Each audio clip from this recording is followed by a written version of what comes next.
ஆனால் நல்லா யோசிச்சு பாருங்கள், இந்த ஏசி இதெல்லாம் வந்து ஒரு குறிப்பிட்ட காலம் வரைக்குமே வந்து ஆடம்பரமாகத்தான் இருந்தது.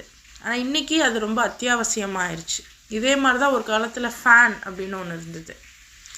ஸோ ஏன்னா நீங்கள் நல்லா யோசிச்சு பாருங்கள், முன்னாடி உள்ள அந்த கட்டுமானங்கள் எல்லாம் எப்படி இருந்தது, இன்றைக்கி உள்ள கட்டுமானங்கள் எப்படி இருக்குது, அதுக்கான விலைகள் என்னவாக இருக்குது. முன்னாடி வெறும் சுண்ணாம்பு அந்த மாதிரியான விஷயங்களை வச்சு தான் வீடு கட்டினாங்க. அது ஸ்ட்ராங்காகவும் இருந்துச்சு, அதே சமயம் உங்களுக்கு வெயில் காலத்தில் குளுமையாகவும் மழை காலத்தில் கொஞ்சம் வெப்பமாகவும் இருந்தது. ஆனால் இன்றைக்கி உள்ள இந்த கட்டிடங்களில் நமக்கு மண் கூட இல்லை, அது ஏதோ கருப்பு கலரில் ஏதோ வருது.